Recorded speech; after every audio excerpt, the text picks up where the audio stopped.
یہ بات ہے اس خوفناک دور کی جب مصر یعنی ایجپٹ کی زمین بنی اسرائیل کے خون سے رنگ چکی تھی۔ کیا آپ جانتے ہیں کہ فرعون نے انہیں کس طرح کی غلامی میں جھکڑا ہوا تھا اور ان پر کیا ظلم ڈھائے؟ آئیے دیکھتے ہیں۔ سورہ العصر میں اللہ فرماتا ہے کہ زمانہ گواہ ہے، انسان بے شک خسارے یعنی لاس میں ہے۔ فرعون نے سمجھا تھا کہ وہ ہمیشہ رہے گا، لیکن وقت یعنی عصر نے گواہی دی کہ اس کے ظلم کا سورج ڈوبنے والا تھا۔ اسرائیل کو جانوروں سے بدتر بنا دیا تھا۔ وہ ان سے سخت مزدوری لیتا، انہیں ذلیل کرتا، اور سب سے بڑا ظلم یہ کہ وہ ان کے بیٹوں کو پیدا ہوتے ہی ذبح کر دیتا اور بیٹیوں کو زندہ چھوڑ دیتا۔ صحیح بخاری میں آتا ہے کہ فرعون کے اس ظلم نے بنی اسرائیل کو بالکل توڑ دیا تھا، مگر اللہ کا وعدہ سچا تھا۔ سورہ العصر کے مطابق وہ لوگ جو ایمان لائے اور حق پر جمے رہے وہی کامیاب ہوتے ہیں۔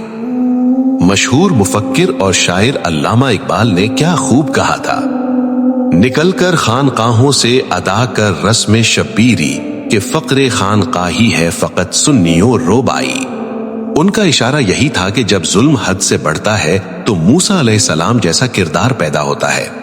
حضرت موسیٰ علیہ السلام نے جب حق کی دعوت دی تو فرعون نے اسے جھٹلایا، لیکن جو لوگ صبر اور حق کی تصحیح کرتے رہے، جیسا کہ سورہ العصر میں ہے، ان کے لیے راستے کھلنے لگے۔ جب ظلم کی رات لمبی ہو گئی تو اللہ نے حضرت موسیٰ علیہ السلام کو حکم دیا کہ اپنی قوم کو لے کر نکل جاؤ۔ صحیح بخاری حدیث نمبر 3943 میں ذکر ہے کہ جب حضور صلی اللہ علیہ وسلم مدینہ تشریف لائے تو انہوں نے دیکھا کہ یہودی عاشورہ یعنی 10 محرم کا روزہ رکھتے ہیں۔ پوچھنے پر پتا چلا کہ یہ وہی دن ہے جب اللہ نے بنی اسرائیل کو فرعون کے ظلم سے نجات دی تھی۔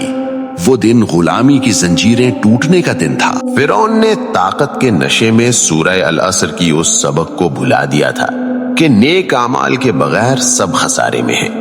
آج بھی اگر کوئی ظالم خود کو خدا سمجھتا ہے تو اسے یاد رکھنا چاہیے کہ دریا کا رستہ بدلنے میں اور فرعون کو غرق کرنے میں اللہ کو دیر نہیں لگتی۔ آپ نے اللہ کی اس بے انتہا نصرت اور مظلوموں کی اس آزادی کے لیے ابھی تک کامنٹ اور شیئر نہیں کیا؟ اللہ ہم سب کو حق پر جمنے کی توفیق عطا فرمائے۔ مزید ایسی ویڈیوز کے لیے جڑے رہیے۔